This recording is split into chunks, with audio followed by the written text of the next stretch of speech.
Hello guys, welcome to the fiction series. Today we are gonna see, what if Naruto was the Namikaze Prodigies? Part 1. If you want more awesome fan fiction like this, don't forget to hit that subscribe button, so without wasting any time, let's get into the video. The air was filled with smoke, embers from the nearby fire drifting through the air. In the middle of all this chaos stood a lone boy, no older than 6. His blonde hair was caked with soot, and his blue eyes filled with shock and terror as he watched the village around him burn. Explosions could be heard around him. He didn't pay them any mind though. His eyes were glued in a single direction, where a giant nine-tailed fox was destroying his home. His father went to stop it, but he wasn't sure if he could. It's not that he didn't believe in his strength, but how do you beat that? He watched as one of its tails flung to the left, destroying a home. It then seemed to recoil in pain and face a direction away from the village. Naruto. A voice rang out from his left. But like everything else around him, he ignored it. Naruto. What are you doing? A hand landed on his shoulder, forcing him to look at the person the voice belonged to. It was the 11-year-old Anko. She'd recently been hired by his father as additional help around the house. Hey Anko? He questioned. Yes, it's me. What are you doing out here? Shouldn't you be home right now? But dad is fighting the monster, and mom isn't home. Do you know where she's at? He asked, concern evident in his voice. She said she would give birth to your younger sister in private, then all this happened. I haven't seen her since they left a few hours ago. She answered, also worried. Oh, he said, tears threatening to escape his eyes. Do you think they're okay? He asked, looking into Anko's eyes. Anko didn't know how to answer. How do you answer that question? I don't know. She finally replied. But that doesn't matter right now, we need to get you inside. No. Naruto said, almost yelling. If mom and dad are in danger, I need to help them. Without speaking any further, with a new resolve he sprinted in the direction of the destructive fox. Naruto. Wait. Anko screamed as she began after him. Meanwhile with Minato wasn't having a good night. It was going fine all the way up until after his wife gave birth to their daughter, then a masked man barged in and ruined everything. Kidnapping and threatening his daughter's life, and after Minato rescued her, the man followed it up by kidnapping his wife next. He then had to fight the man, who swiftly retreated, but not before unleashing the nine-tails fox upon the village. Now he had to face an angry Bijuu with Sharingan eyes. Combine that with a masked man who suddenly gained more confidence, and it's a deadly and annoying combo. What's worse, his wife was on the sidelines holding their daughter, unable to move to escape. At any moment they could be hit and killed. He needed to end this quickly, but the only option was one he really didn't want to do. Seal the nine tails into his newborn daughter and place a heavy burden on her young shoulders. But he didn't have a choice. The safety of the many outweigh the few, and it's not like her life would be bad. She'd have her older brother. Minato knew that he and his wife weren't going to make it out of this alive. She'd die sooner or later, since having a Bijuu removed from your body is always fatal, and he'd have to die sealing the fox into their daughter. Well, no point in thinking about it. I just have to do it. Minato thought to himself. He summoned a ceremonial altar to place their daughter on. Aki no Fukin Shiki, 8 trigram sealing style. Minato yelled while flying through hand seals. He proceeded to seal the fox into their daughter before collapsing dead. Ashina, with the remaining strength, crawled over to her daughter and deceased husband and cradled the young infant in her arms when a voice rang out in front of her. Mom. The voice of her son hit her ears. She looked at him as he fell to his knees. Naruto. She choked out, happy yet sad to see her son staring at her with those sorrow-filled eyes. Come here quick. She managed to squeak out. Naruto dutifully moved closer. I'm sorry, my son. But your father and I aren't going to make it out of this fight. Take your sister and keep her safe. She said, barely conscious. Naruto numbly took his younger sister into his arms. What? He asked, tears now flowing freely. Keep your sister safe, her name is Mito. I need you to promise me you'll keep her safe. She said, nearly demanding it. Naruto only nodded solemnly, before standing. I love you, Mom. He said, still crying. He began to walk away. Before his mother's voice stopped him. Wait, Naruto. He turned to look at her. I know you must be angry with the fox, but don't blame it. A masked man is responsible, he controlled the fox. She stated, her stutter growing worse. What?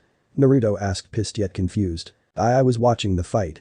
The fox's eyes were those of Sharingans. Oh, only Uchihas have those eyes.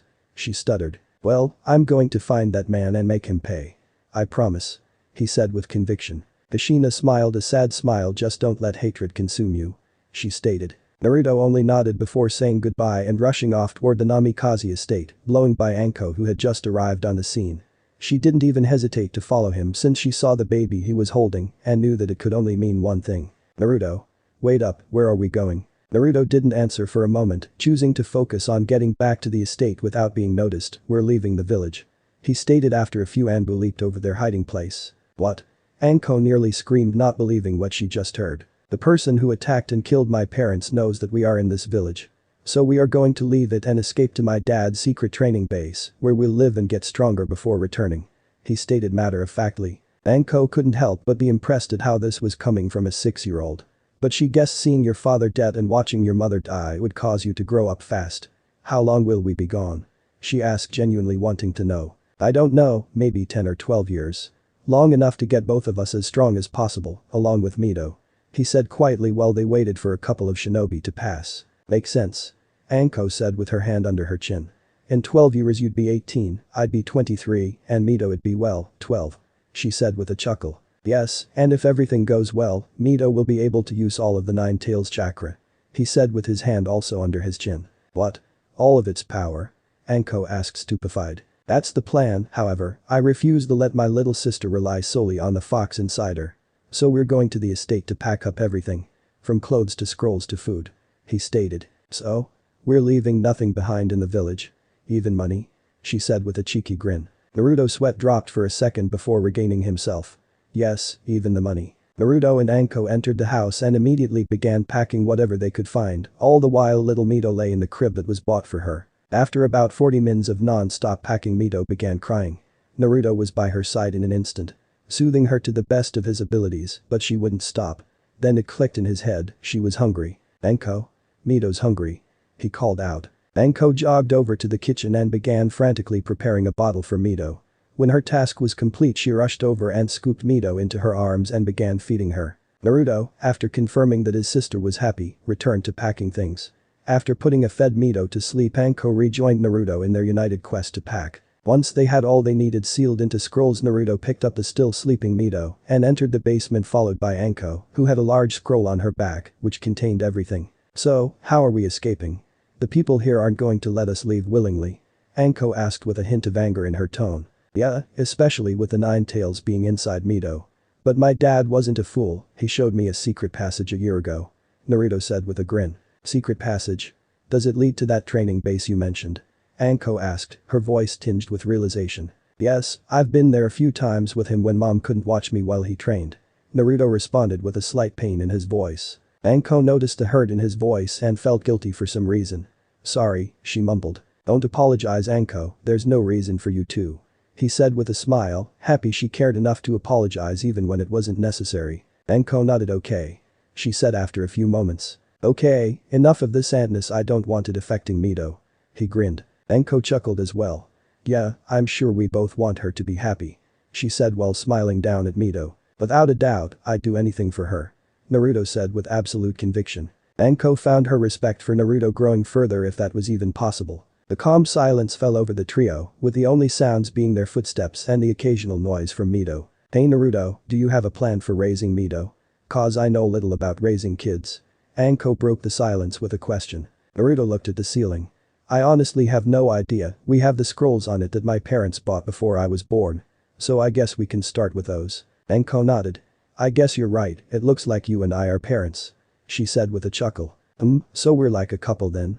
He mused. Anko's cheeks flushed red, but she didn't dare answer. Well, I guess that's something for the future. He continued. If possible, Anko's cheeks grew even redder.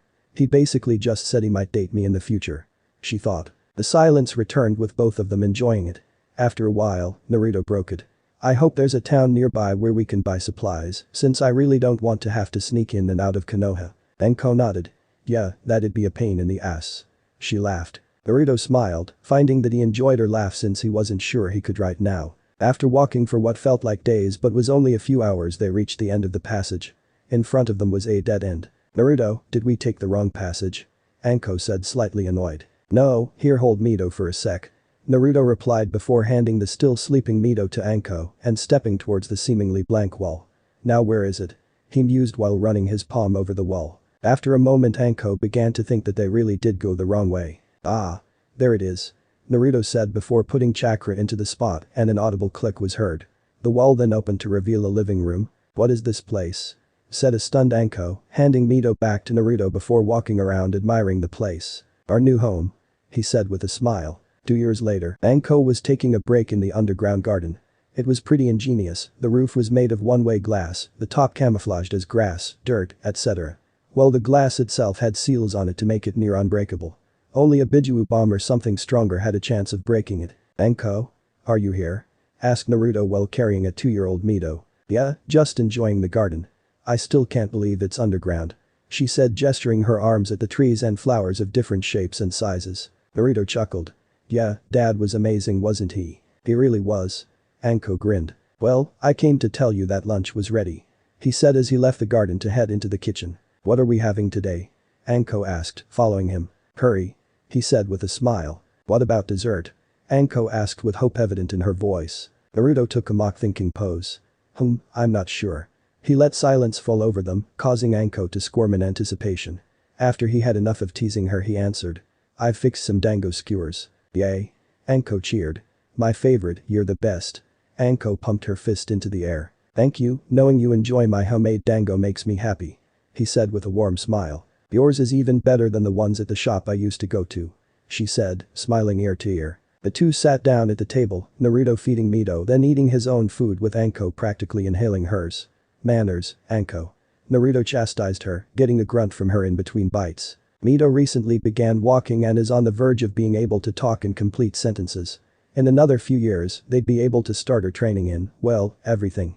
Naruto wants her to know as much as possible and have the strength and skills to accomplish whatever she wants. He still wasn't sure how or when to begin her training in using the nine-tailed fox's power.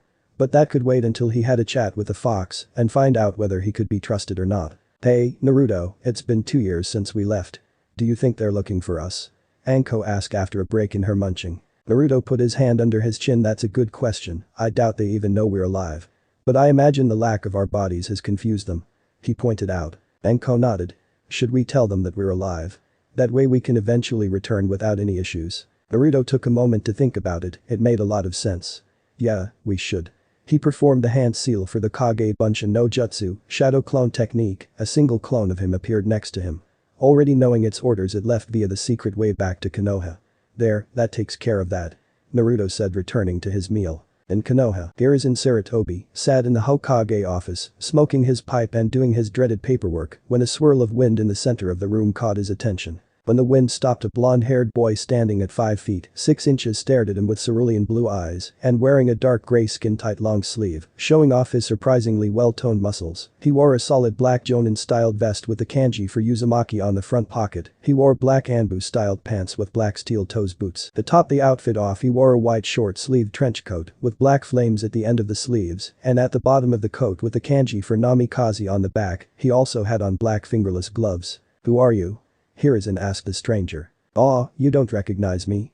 "Well, I guess it's been 2 years." Naruto replied with a shrug. "Naruto?" Hiruzen asked, shocked. "Hello, I see they put you back in charge when father died," Naruto said, crossing his arms. Hiruzen winced. "Yeah, they needed a strong leader and I was the best option," he answered. "Modest, aren't we?" Naruto said with a raised eyebrow. He then shrugged. I don't really care.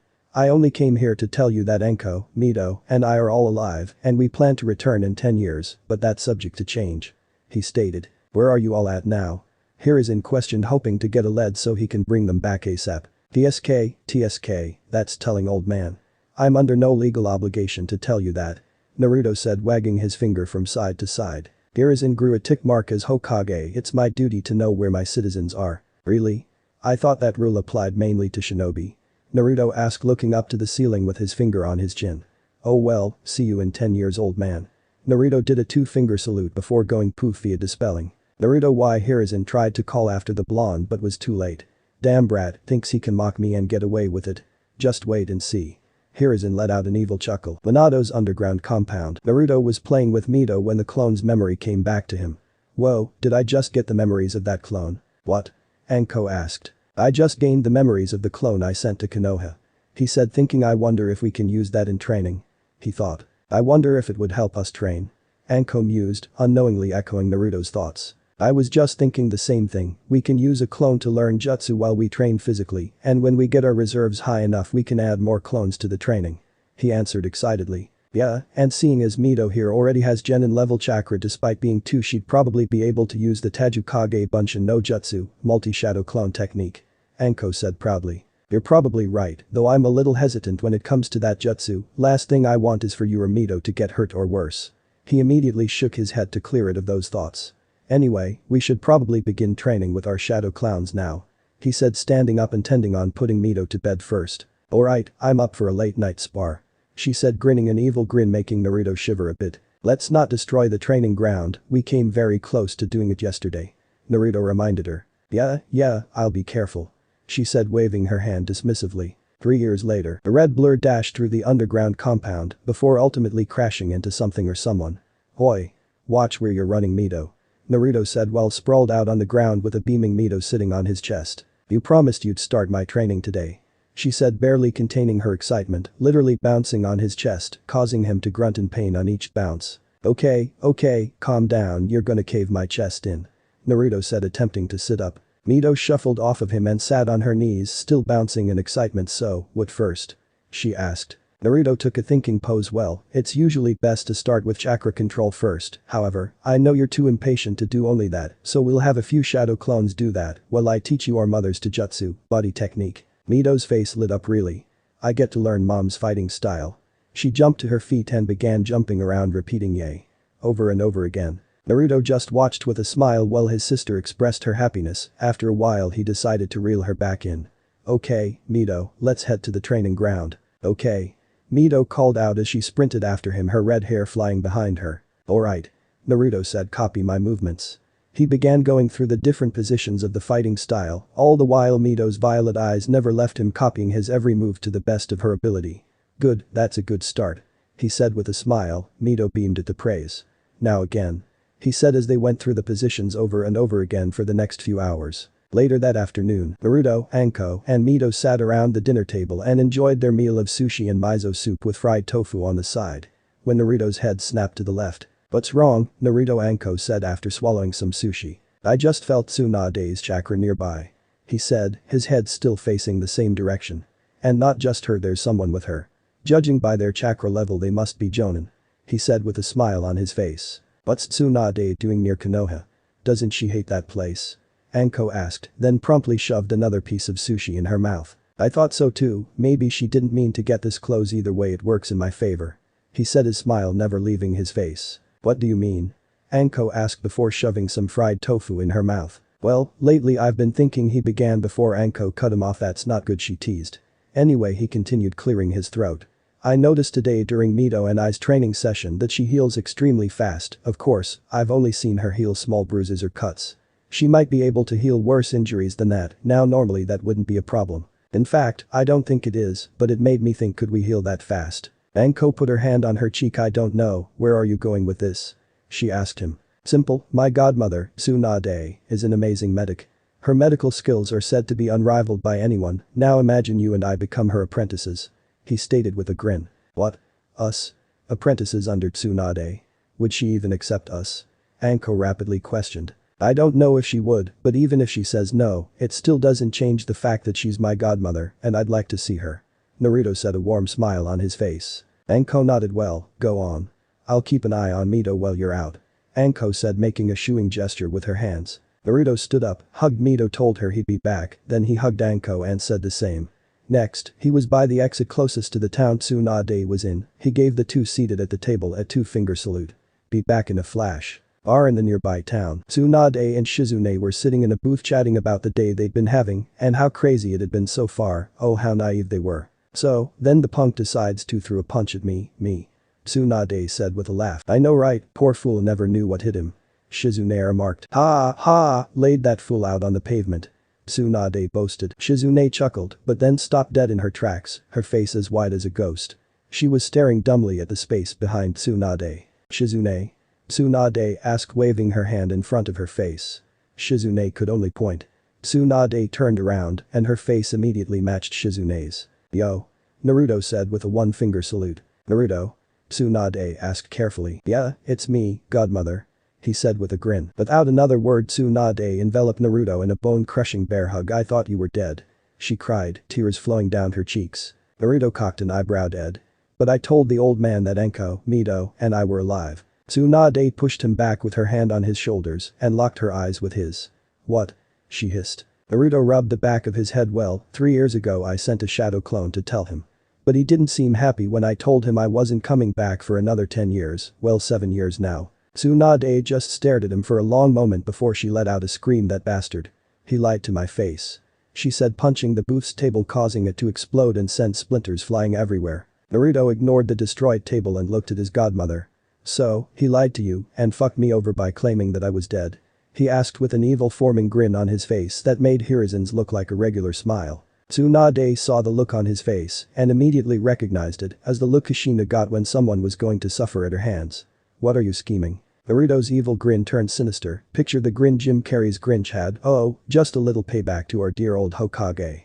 He said in a sing-song voice that made even Tsunade shiver. What are you going to do? Shizune asked with caution. Nothing major, just want to embarrass him in front of his entire village. Naruto said, his evil grin never leaving his face. But the look you have, I was expecting it to be more evil. Tsunade said. Naruto made a mock hurt face. Tsunade. I'm mischievous, not evil. Tsunade laughed. You're so much like your mom. She said, her laugh trailing off into a sad smile. Thanks, I try to honor their memories to the best of my abilities. He said with a cheeky grin. Anyway, Tsunade said, sitting down at the now tableless booth and pointing to the seat across from her and Shizune. Sit down, I'm sure you didn't find me just to get reacquainted. Naruto sat down. Actually, that was the main reason I came over. I'd missed you and had hoped to see you sooner, but I couldn't find you and I wasn't about to leave Mito and Anko just to search the entire country. Tsunade looked sheepish. Yeah, sorry about that. When I found out your parents were dead and that you and Mito were missing, I went searching for you too. That is until 3 years ago when that bastard lied to me.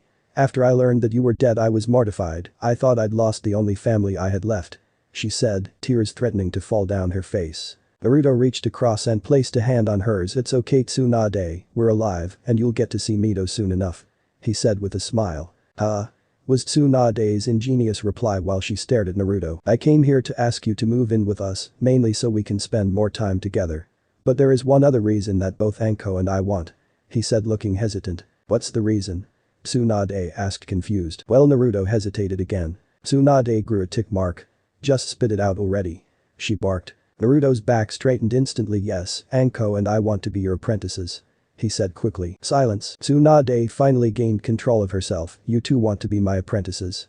She asked to clarify. Naruto nodded. Yes, Anko's into poisons, and I think she could make use of medical techniques in her fighting style. Well, I just want to be able to heal those I care about and help others who need it. He stated determined. To say Tsunade was stunned would be an understatement. She thought Shizune would be her only apprentice, even though there have been others who wanted to learn. She didn't think they were worth it because they were doing it for glory. Yet, here her godson was, telling her that he and his friend wanted to learn to improve themselves and help others. Naruto seemed to take the silence as a no. Well, I thought I'd at least ask. He said a little sad. His voice broke Tsunade from her thoughts. Oh, no. I was just thinking about all the other fools who weren't worthy to be my apprentices.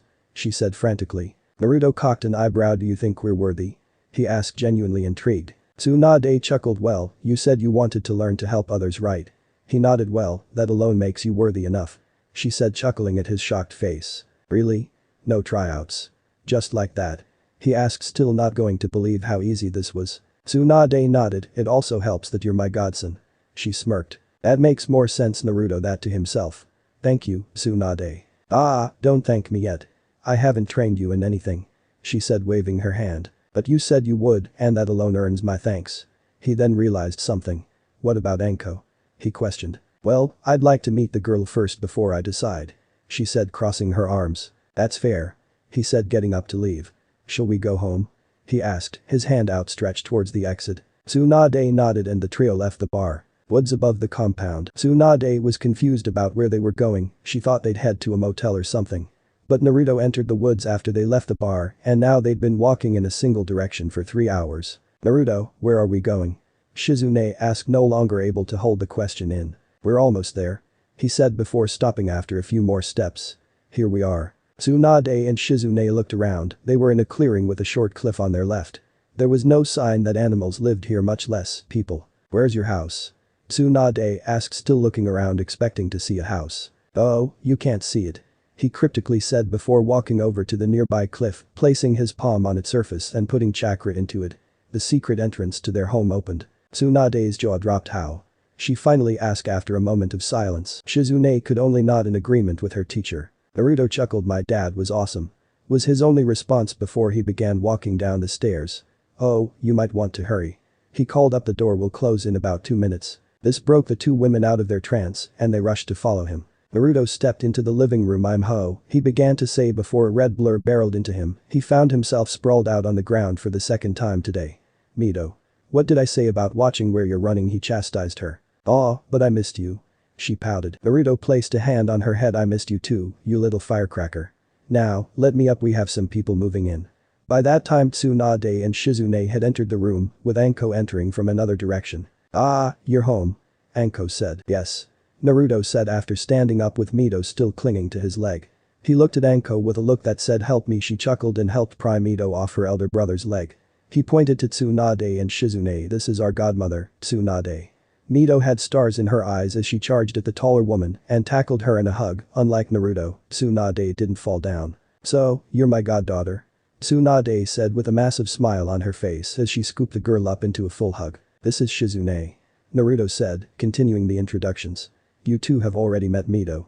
He pointed to Anko. This is Anko. Anko smiled as she waved. Pleasure to meet you both.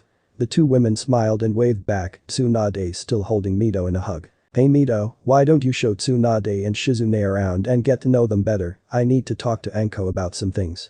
Naruto said, getting a happy nod from Mito, who proceeded to grab both women's hands and drag them away at high speed. She is deceptively strong for her age. Naruto mused. That she is. Anko said, before turning to Naruto. What do you need to talk about? It seems that miserable Hokage has royally fucked us over. He stated. Anko looked confused. What do you mean, did he do something? Yeah, that asshole told the whole village, no, the world, that we were dead. He said. Anko's eyes widened hearing that, but then she took a thinking pose. That actually might not be such a bad thing. She continued when she saw that she had Naruto's undivided attention. With us being dead, we have the element of surprise, and it's also helped us stay under the radar these past few years. Naruto thought about what she said and it made sense, but that didn't mean the Hokage was gonna get off easy. I'm still gonna make him pay. We had a lot of friends in that village who all think we're dead due that asshole. Naruto said bitterly. Anko nodded. Yeah, what do we do? She asked looking at him. Naruto crossed his arms and looked at the ceiling. I can't say for sure yet, I want to embarrass him in public and the best way to do that is at the Chunin exams. So let's stick to our original timetable and hope Konoha hosts the exams when we're ready to return, if not, we'll wait. He said looking from the ceiling to Anko. Anko nodded. That should work. Anko seemed to remember something. Did Tsunade agree to let us be her apprentices? She said I could be, but she wanted to meet you first before deciding. So, I should ask her when I get the chance. She asked him. Yeah, I'm sure she'll let you though. He smiled at her. 5 years later, Naruto, 16, Anko, 21, and Mito, 10, had been progressing well in their respective training. Naruto training to learn Tsunade's full abilities, Anko training to make her fighting style more deadly by using chakra scalpels, and Mito making huge strides in her chakra control, her mother's taijutsu, body technique, and then her mother's kenjutsu, sword technique. While also training to use the Nine Tails power on the side, she's managed to get control of 5 out of the 9 tails. The 5 had grown close over this time, with Tsunade and Shizune becoming pseudo-sisters to Naruto and Anko, while Tsunade became a grandmother figure for Mito, with Shizune being her kind aunt. But Anko and Naruto's relationship saw the most change. The two began dating 3 years prior and recently been considering adding to their growing family. Naruto and Anko lay in their shared bed, Anko covering the right half of his body. So, about the question I asked yesterday. She said, moving her head to look up at Naruto. The one about having a kid? He asked, getting a nod. Well, I'm not against it, but what about your training? He asked, receiving a slap to his shoulder. All you think about is training. She pouted. Not true. He defended himself. I think about food as well. Getting another slap to his shoulder, causing him to chuckle. I was kidding, if you want a kid we'll have a kid. He said as if it was the simplest thing in the world. Getting an eyebrow raise from Anko. Just like that. No need to think it over. She persisted, making sure he was fully into the idea. He laughed. Yes, I love you, why wouldn't I want to expand our family? He said, squeezing her to his chest. Anko grinned ear to ear. Well, let's get started. She said, pulling the cover over the two. 2 years later, it was summer. Naruto, 18, and Anko, 23, were sitting together watching as their 1-year and 3-month-old fraternal twins Minato and Kazuna played with the toys they bought them. While Tsunade, 51, and Shizune, 28, were helping Mito, 12, with her ninjutsu, ninja technique. You've come far these last 7 years. Naruto called out to Mito, taking a break from watching the twins, to watch her. Thanks. She called back and went through hand seals calling out Futen. Tatapa, wind release. Great breakthrough. Unleashing a large gust of wind that destroyed one of the training dummies. Great job. You've mastered your wind affinity. Tsunade said proudly. Yeah, and you've made great progress with your fire and lightning affinities. Shizune remarked. Before long you'll surpass your brother. Anko said, earning a hey from Naruto. Mito beamed at the praise she was receiving from her family. She walked over to her brother. So, when are we going to Konoha? I really want to see what the village is like. She was deathly curious, after all, she'd lived nearly all her life in this compound, only going outside on shopping trips or for celebrations, birthdays, met goals, etc. Soon, don't worry. The Chunin exams are starting soon, and when they do we'll stroll into Konoha and expose that miserable Hokage for the liar that he is. He said, laying a hand on her shoulder. She nodded. I'm just so excited. You think I'll be able to make some friends? She asked, bouncing in place. Naruto chuckled. I'm sure you will, if all goes to plan I'll be your Jonin sensei, and you'll have 2 teammates to become friends with. Mito threw her hands in the air and cheered Jay. She then began dancing around the training ground, humming in a cheerful tone. So, what's your plan for when we return? Tsunade asked Naruto. Well, we won't have to worry about a place to live, since the Namikaze compound should still be locked up, after all, only Dad, Mito, the twins and I can open it. Tsunade nodded. So what about my former sensei? She asked, spitting the word former with venom. Well, I figured we'd enter Konoha through the front gates, sign in with our real names, then casually watch the exams from the civilian stands. He said, his arms crossed. That's a good plan, however, only the gate guards would know who we are. She stated, not fully able to grasp what Naruto wanted. That's the point. He said before continuing. When he saw her confusion, the gate guards would see our faces and our names, then rumors will spread about the Namikaze's return, which would cause the council to react and question Sarutobi, and when he doesn't have an answer his reputation would be questioned. Her eyes widened in realization. You'll ruin his reputation slowly, instead of quickly. But what if he can come up with a decent lie? She asked, spotting a flaw. He thought about it for a second. Good point. Well, I guess in that case, good for him. He'd have given himself a little reprieve before we think of another way to damage his reputation. He grinned an evil grin. So, you don't have a real backup plan? Shizune asked, joining the conversation. Well, no, the only dirt I have on him right now is his lie about us being dead. We'll need to find something else when the time comes. He said, shrugging his shoulders. Shizune nodded, sensing he was correct. They didn't have enough dirt on the man, and if there was some the man had hidden it. Well, I guess we'll have to do some digging when we get settled in Konoha. Yeah, I'm not sure what we'll find, but I'd be lying if I said I wasn't excited. Naruto agreed, with a mischievous smile. I wonder if I should send some more hinged clones into the village to spy. He mused. More? Tsunade asked. You already had some? Yeah, I've had multiple shadow clones hinged as civilians spying over the last 4 years. He said with a smirk. How long do you usually keep those clones active? Tsunade asked with interest. About an average day's worth every day. They're practically unofficial citizens of Konoha, only being dispelled at night, and I always remake them every morning. He said. That's a lot of chakra to burn every day. How do you keep that up while training as well as doing everything else you do? Shizune asked, impressed. Naruto shrugged. It pays to have massive reserves of chakra. Currently, there's only one person I know with more chakra than me, and that's Mito. Hell, I currently have 3 times the amount my father had before he died. He said simply. 3 times? Tsunade asked. I knew you had high chakra reserves, but I didn't know they were that high. She said, fascinated. Well, I've been slowly increasing my reserves daily when I had free time over these last 10 years. He said matter-of-factly. Yeah, but that's still a lot of chakra. Shizune commented. Naruto deadpanned. I'm an Uzumaki and a Namikaze, having high chakra is a given, but when trained to increase it the gains are different for me than others. Shizune looked sheepish. I guess you're right. She said, a little embarrassed for forgetting that fact. Anyway, the Chunin exam will begin in a week, so we need to be prepared for anything, since we have no idea what Hiruzen will do when we return. He said, looking at the sun through the glass roof, seeing that the sun would set soon. It's getting late, we should finish up and get ready for bed. Anko nodded. Yeah, it looks like Minato and Kazuna are getting sleepy. Naruto looked at the twins, whose heads were bobbing up and down, their eyelids barely open. You're right, let's put them to bed, then go to sleep ourselves. She nodded, picking up Kazuna, while Naruto picked up Minato before the two entered their bedroom, saying goodnight to the others. 1 week later, Konoha's front gate. So, we just walk up there, introduce ourselves, and enter the stadium. Piece of cake. Tsunade chuckled. It should be. Naruto said I don't see the guard stopping us since you're with us and they'd never expect you to return. Especially with their lost Namikazes. He said with a laugh. But we never were their Namikazes though? Mito asked looking at her brother. You're correct, but from the information my spies gathered the council here is full of idiots who think they're God's gift to man. Naruto said with clear anger in his voice. I'm glad we left when we did. Anko said who knows what they would have done to you too. She said also getting angry. Don't worry about it, my love. There's nothing they can do to us now, we're under a Sanin's protection. He said. You are? Tsunade joked. Naruto made a mock hurt face. We aren't. I don't know, are you? She asked, continuing the banter. I thought we were, are you sure we aren't?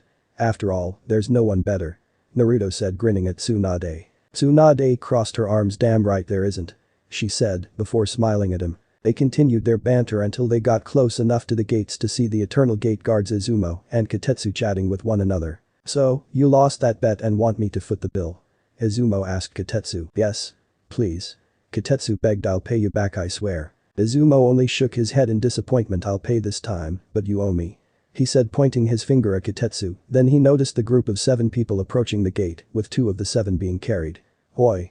He called out to his friend. There's people coming. Kotetsu looked and saw the group before his jaw dropped when they got close enough to recognize one of them, Tsunade of the Sannin. He asked dumbstruck. Tsunade just groaned and signed. And you both look like you've seen a ghost. She said before stepping back to let the others sign in. If the pair was shocked before, then they were utterly stupefied when Naruto stepped forward and signed in. Naruto Uzumaki and Namikaze. Kotetsu stammered out before fainting. Naruto's sweat dropped before turning to Tsunade. It seems I'm more of a ghost than you are. She scoffed. That's because until now, you were. She said pointing an accusatory finger at him. Hey. He protested. That isn't my fault. He said, crossing his arms annoyed. I wasn't the idiot who lied to everyone and said I was dead. The whole time they were bickering the other 5 signed in, with Anko signing in for the twins, nearly causing poor Izumo to faint like his friend did, who by this point regained consciousness, only to faint again when he saw that the twins were Naruto's kids. The party of 7 then entered the village and proceeded to the stadium, leaving a frozen Izumo and barely conscious Kotetsu behind. Then Namikaze Izumo stuttered. I can't believe this, we need to tell everyone. He said looking to Kotetsu to see if he agreed, only to see the man leaning on the wall still stunned. Oi. Pull yourself together, he said shaking his friend from his stupor. What the fuck just happened? Kotetsu asked his friend. I still can't believe it myself, but we need to inform the others. He said sprinting off, completely forgetting his responsibilities for the first time in his life, leaving Kotetsu to be the responsible one for the first time in his life. Boy. We can't just leave the gate unguarded. He called out after his friend. Watch it alone for a bit. I'm going to spread the news. Izumo called back, still sprinting. Hey. Did you just dump your responsibilities on me? Kotetsu yelled, but Izumo made no notion that he heard him causing him to grumble. Bastard, if you weren't paying off my bet, I'd kick your ass. With Naruto's group, did you see the looks on their faces? Anko laughed as the group entered the stadium and found some empty seats. It was hilarious. Mito agreed they didn't know how to react seeing Naruto. She said, slapping her knee. Well, Kotetsu and I were friends before we left. Naruto pointed out. That's probably why he fainted. He said nodding to himself. Didn't faint a second time though? I wonder why he fainted twice. Shizune asked, more to herself. Maybe he saw that Minato and Kizuna were his friend who he thought was dead but turned out to be alive's kids. Tsunade said, thinking that was the best reason. Maybe? Naruto said, bouncing little Kizuna on his right leg, who giggled with glee. Hey, could I join the exams? Mito asked, wanting to fight and test her skills against others her age. Sadly, no, Naruto said, continuing after seeing her face full. Don't worry, there'll be another one in 6 months. You can participate in that one, which will allow you to get closer to your genin teammates. He said smiling when he saw her face light up. Okay. She cheered pumping a fist into the air. I'll be the best one there. She declared. I have absolutely no doubts. Naruto said, grinning at her. She beamed at him before turning to Tsunade. When do you think this thing will begin, Granny? She asked oblivious to the slight tick mark that Tsunade grew. Soon, she said. I wonder who'll be fighting first. She wondered. Some kid from the Hyuga clan and some random kid whose name I can't recall. Naruto stated uninterested. How do you know that? Shizune inquired. He looked at her with a look that said, are you serious, my shadow clones? He stated. Shizune once again found herself looking sheepish. Oh, right. Naruto just chuckled and returned his attention back to the center of the arena where a man with brown should-length hair, which hangs about his face, and brown eyes, wearing his headband like a bandana with a standard Jonin outfit and a sentence sticking out of his mouth. I don't recognize him. Naruto mused. I think his name is Genma Shiranui. Tsunade said to him. But I don't know much about him, he was 17 when I was here last and I didn't really interact with him. I see, well it seems he's the proctor for this part of the exams, which is strange. He said puzzled. Why is that strange? Anko asked. Well, from the knowledge I got from my clones a few days ago, hey Gekko was supposed to be the proctor for this part of the exams. I wonder what happened to him. He said, looking up at the sky with his arms crossed. Maybe he got sick. Shizune said. Maybe. Naruto said well, I guess it doesn't really matter at the moment. He shrugged. Down in the arena, then everyone but Neji Hyuga and Kenzo Takahashi head to the competitor booth. Genma called out. All the genin who were lined up next to him filed to the competitor booth and took seats, waiting for the match to begin, leaving Neji and Kenzo standing across from one another with Genma in between. Begin. Genma yelled before slicing his hand in between the two and jumping back. The fight between Neji and Kenzo had officially begun, with Neji getting into his gentle fist stance and Kenzo rushing towards him in an attempt to overpower him up close. Fool, challenging the Hyuga prodigy into jutsu is suicide. A random shinobi who was standing guard to Naruto's left said. Really? Naruto asked the man, is the Hyuga's Taijutsu style as good as they claim? The man looked at him like he grew a second head. Of course it is, it's regarded as one of the best styles out there. Naruto placed his chin in his hands while watching the fight, if you could call it that. It was really just a one-sided beatdown with the obvious victor being Neji. I wonder if it's as good as my father's and mother's styles. Who were your parents? The man questioned, now intrigued. Minato Namikaze and Kushina Uzumaki Namikaze. He stated, causing the man's eyes to go wide. You're lying, Minato's kids died 12 years ago during the Nine Tails attack. He said, angry that this man would use their fourth Hokage's name to boost his ego. No, I'm not, you can ask your Hokage, he's the real liar here. Naruto said, never taking his eyes off of the battle below. The man didn't know what to say. Here was a man claiming to be the fourth second son, and he had to admit it, the blonde looked like an identical clone of Minato, with the only difference being the hint of Kushina in his face and the longer hairstyle which was styled in a ponytail. He eventually decided to just drop the subject and take it up with the Hokage later. Naruto glanced over at the twins, who were sitting in between Anko's legs asleep. It seems they got bored of the fight, can't really blame them. He joked. She just chuckled at that. Yeah, ever since Kazuna got off your knee the two had been playing together. It seems they wore themselves out. He smiled at his two kids, they looked so peaceful sleeping against Anko's legs. Winner? Neji Hyuga. Genma called out, gaining Naruto's attention. So, the Hyuga kid won. Not surprising since his opponent seemed to be low genin level. He said, analyzing the Hyuga prodigy. The match was boring. Mito whined, I expected it to be more exciting. Now, Mito, not every match will be interesting to watch. Naruto said, ruffling the girl's hair. Mito pouted, I still wish I could fight. She complained. You will, after all, you'll have to take a test to become a genin, and since you never went to the academy, we're gonna have to find a way to bend the rules. He said with a mischievous smile. Really? She asked, ecstatic. Yeah, but I'm not sure how to actually convince the Hokage to allow it. He said, contemplating the options. What if he was replaced? Anko asked. Well, that'd be a different story, but who and how? There aren't many good candidates. Stopped when his eyes fell on Tsunade. Tsunade, who had heard the conversation, noticed him looking at her and caught what he was implying. No. She said, pointing her finger at him, I'm not becoming Hokage. She said, absolutely determined. Damn. Naruto said, snapping his fingers like a certain swiping fox we know. Well, had to ask. He said, returning his attention back towards the arena. He learned that one of the boys that were set for the next match hadn't arrived yet, so his match was postponed. I wonder what makes that kid special, he thought to himself. Then, before the next two fighters could even get up, one of the two stood up and forfeited, leaving the blonde confused. He couldn't make sense of why the kid quit, his chakra levels were fine, and he didn't seem winded. Finally, two fighters came down and met in the center of the arena. Their names were Shikamaru Nara and Tamari no Sabaku. Begin. Genma said, before once again slicing the air between the two fighters and leaping back. The boy began doing hand seals before saying Kagime no Jutsu, shadow imitation technique. Before his shadow seemed to stretch from him and lunge at Tamari, who leaped back, doing a few flips in the process before the shadow came to a stop. She drew a line in the sand where the shadow stopped and seemed to begin taunting the boy. Naruto turned away from the girl to look at the boy, curious to see what he'd do. The boy threw shuriken at the girl, who dodged them all, keeping a slightly cocky grin which annoyed Naruto, since arrogance shouldn't be on the battlefield. He took pleasure when the girl's cocky grin disappeared when the boy's shadow connected with hers. The boy and girl seemed to exchange some words before the boy looked at Genma and forfeited, causing multiple people to faceplant. Bulgara no Sabaku and Sasuke Uchiha come down to the arena. Genma called out.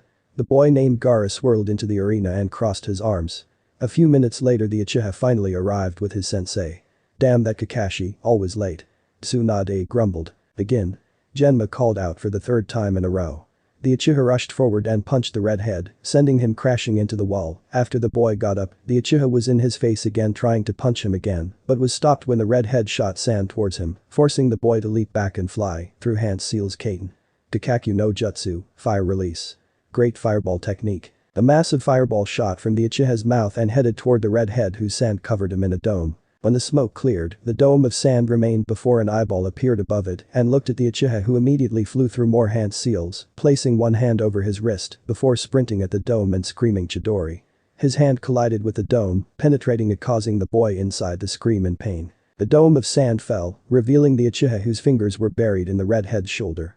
This seemed to trigger something in the boy, cause he began to change before sprinting into the forest, letting out a roar as he did so. White feathers then began to fall over the crowds, causing the majority of the spectators to pass out. Naruto and his group weren't affected by it, and Naruto instantly turned to Anko get the twins to the Namikaze compound and keep them safe.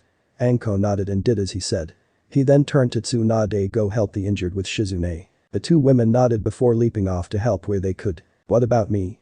Mito asked with a hint of excitement in her voice. Do you think you can take Gaara? He asked, hesitant to let her go. She violently nodded. I can handle it, after all, you're my sensei. She said, before giving Naruto a two-finger salute and leaping off in the direction Gaara went. Be safe. Naruto yelled after her, getting an okay from her retreating form. He then turned his attention toward the Hokage booth and narrowed his eyes. He recognized both chakras, one belonged to that traitor of a Hokage and the other Orochimaru. He asked under his breath as he leaped towards the battle landing outside of the barrier. Naruto? Hiruzen asked, a little apprehensive. Namikaze's brat. I thought he was dead. Orochimaru thought, before chuckling so, Minato's brat's here to watch me kill my old sensei. Naruto shook his head. No, I can't let you kill him here, he needs to pay for what he did to me. Orochimaru was taken aback by this, but not as much as Hiruzen. What do you mean? Hiruzen asked. Naruto scoffed at him, you damn well know what I mean, asshole. He crossed his arms and glared at the old man. You told the whole damn world that my sister and I were dead. Hiruzen flinched at the taunt of Naruto. I did it for he was then cut off. Don't you dare finish that sentence, you lying bastard. Naruto spat out, you did it to spite me and you know it. Orochimaru intervened, you said you couldn't let me kill him here, does that mean you have a plan to stop me?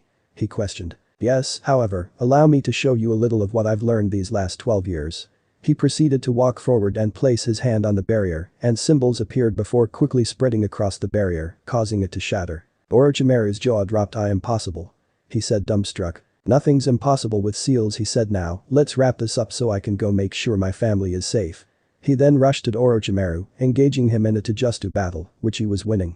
Fast, Orochimaru thought. Hiruzen tried to jump in, but was swiftly kicked away by Naruto. Don't interfere, old man. He grunted, annoyed. The old Hokage flew back a few feet before landing on his feet, leaving a skid mark on the roof. What the hell, brat? You seriously don't expect to beat him alone, do you? He asked, angry. Naruto scoffed. Of course I do, if I didn't I wouldn't have kicked you away. Orochimaru chuckled. Cocky, aren't we? He said, continuing to chuckle. Not at all, I just don't want to fight with his help. Naruto shrugged. So, how about we get back to it? He said, getting back into his fighting style. How about no? Orochimaru said, getting a confused look from Naruto, before he went through Hand Seal saying Kuchius. Ito Tensei, summoning. Impure world reincarnation. 3 coffins rose from the ground, the first had the kanji for first, the second had the kanji for second, and the third had the kanji for fourth. When the coffins finally emerged, the first 2 opened revealing the first and second Hokages, while the third one opened to reveal a corpse. That's odd. Orochimaru stated, puzzled. Where's the fourth?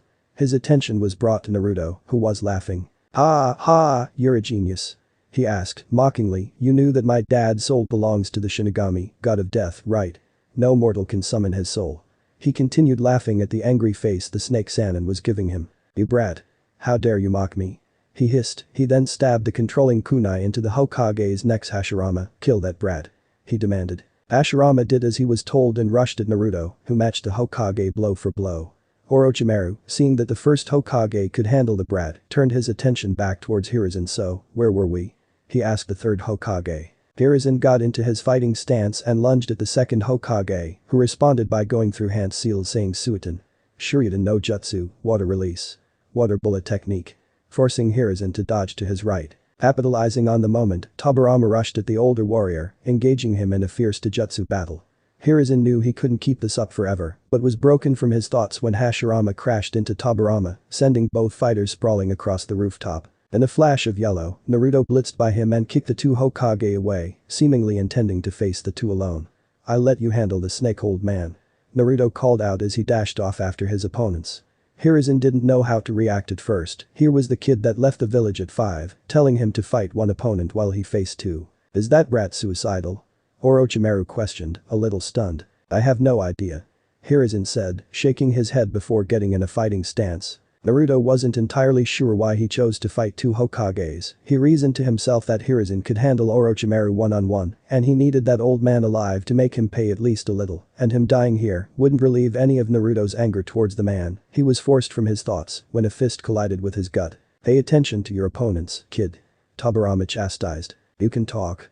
Naruto asked through gritted teeth before delivering his own punch to Tobirama's gut. "We can control our bodies, but not our minds," Tobirama responded. "You know, I'm impressed with your bravery." Hashirama complimented. "Not many would willingly decide to fight my brother and me in a fight. Well, that old man back there fucked me over, and I don't want him to die before I can get some form of payback," Naruto said, dodging a kick from Hashirama. "What did he do?" Tobirama inquired. "Bastard told the whole village that I was dead when he clearly knew I wasn't," Naruto said bitterly. "You sure he knew?" Hashirama asked, not able to believe his student would do something like that. "You bet your ass he knew. I sent a shadow clone to him when I was 8 and told him that my girlfriend, younger sister, and I were all alive," Naruto yelled angrily. "Despite that, he lied to the village and told them you were dead," Tobirama clarified. "Yes, I only found out 7 years ago when my godmother visited a town near where we were living and I went to meet her," Naruto said, blocking a punch from Tobirama and a kick from Hashirama at the same time. "They're quite skilled," Hashirama stated. "Thank you, I've spent the last 12 years training to get strong enough to protect my family." Naruto accepted the compliment. 12 years? How old are you?" Tobirama said, still adding pressure to the punch Naruto was blocking. 18. Naruto grunted, winning the deadlock and pushing Tobirama back. Hashirama whistled. "Damn, you started training when you were 6. No wonder you're this skilled." He complimented Naruto's skill for the third time. "Well, I watched my parents die and had to protect my newborn sister. Getting stronger was my only option, besides raising her of course," he said, ducking a kick from Tobirama but wasn't able to dodge the one from Hashirama, sending him skidding back. "Ouch," he said, massaging his jaw. "Your kicks hurt." Hashirama laughed. "Thanks, kid," before he lunged at Naruto again. With Hiruzen and Orochimaru, the two fighters were still engaged in a taijutsu battle, neither able to gain the upper hand.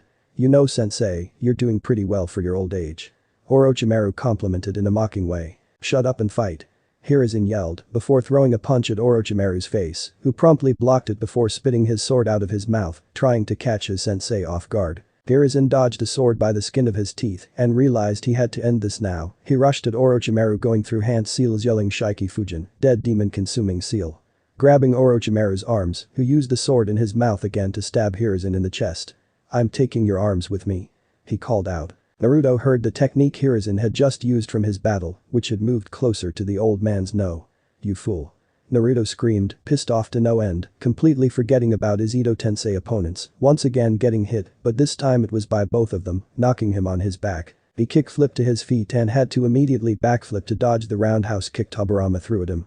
However, following the kick, Tobirama began crumbling into dust. "It seems that Orochimaru has cancelled the Ito Tensei," he stated. "Seems so," Hashirama said, also crumbling. He looked at Naruto. "It's been fun fighting you, even though my brother and I were weaker due to Orochimaru's mistakes. You did really well. I bet you could match one of us at full strength." "I don't know about that," Tobirama said, dismissively. Hashirama chuckled. "Well, get stronger, kid, and protect those you love." "I intend to," Naruto said to the first Hokage, who fully disappeared shortly after. Naruto turned his attention back to Hiruzen, seeing that he was surrounded by Anbu, and Orochimaru was nowhere to be seen. "Fucking shit," he cursed before gathering himself. "I need to check up on Mito and the others." He dashed off toward where Mito went. With Mito, the fight with Gaara wasn't that hard. The boy was merely an insane berserker. Not only did Mito have more power and strength than him, but she was also able to use logic. However, when he fully transformed into a Bijuu, the fight got more interesting, causing her to go through hand seals and bite her thumb. Uchiha's no jutsu, summoning technique. she yelled, slamming her hand on the ground. There was a huge puff of smoke that cleared, revealing Mito standing on top of a huge six-tailed fox with orange fur. "Hey there, Yoko. You think you could give me a hand with him?" She questioned her summon, who looked at their opponent. "Your first real fight and you pick him?" Yoko asked. "Hey. I didn't pick him willingly. My brother told me to fight him while he fought elsewhere." She crossed her arms in a pout. Yoko just shrugged and said, "Well, whatever. Let's kick his ass so I'm not late for the jettage they're my friends and I planned." Yoko then rushed at the transformed boy, grabbing him and holding him in place. "So? How do we exactly defeat him?" Mito thought about it for a second. "Well, first we need to know who's in control, Gaara or the Biju." As if to answer her, Gaara rose from the head of the Biju and went through hand seals, saying Tanuki Nari no Jutsu, feigning sleep technique. Before slumping over. Guess that answers our question," Mito said. Yoko sweat dropped. "I guess so, well now what?" she asked, letting go and leaping back from the unleashed Biju. "Well, I don't know, I've never fought a Biju before," she said, scratching the back of her head. Yoko had to resist the urge to face plant. "What if we wake the boy up?" she suggested after thinking for a moment. "Better plan than none, let's make it happen," Mito said, pumping her fist in the air. "Alright, I'll get close, then you jump at him and knock him on his ass," Yoko said. "Alright.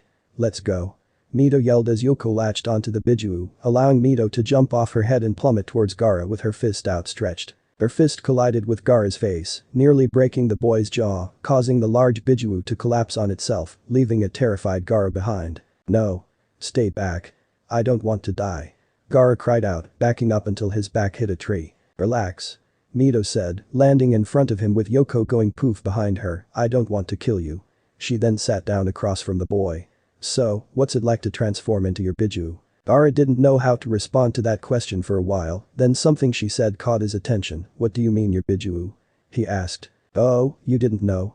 I have a Biju inside of me just like you," she said as if she was talking about the weather. "What?" Gaara asked. "You heard me, we both have a Biju sealed inside of us," she said. Naruto then landed next to her. "You okay, Mito?" he asked, worried. She turned to her brother. "I'm fine, I managed to beat him," she said, pointing to Gaara. Gaara's fear returned. "Don't hurt me," he pleaded. Naruto crouched down and ruffled the boy's hair. "Don't worry kid, I'm not going to hurt you." Temari, and what must have been his brother, landed nearby, weary of Naruto and Mito.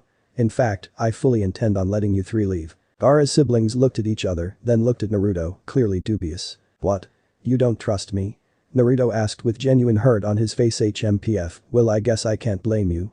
He then looked at Gaara, who winced under his gaze. "You've got a second chance kid, don't fuck it up because they don't come often." He turned to Mito. "Let's go, Anko's probably worried sick." The two walked off, leaving the three siblings stunned. Gaara seemed to snap out of it quicker than the other two. "Temari. Kankuro. Let's go before more people show up." The two snapped out of their funk and picked up their brother before heading in the direction of Suna. So this part ends here. Alright, that's it for today's video guys. Let me know in the comments section how was the story, and also don't forget to like, share and subscribe. I will meet you in another video. Bye bye.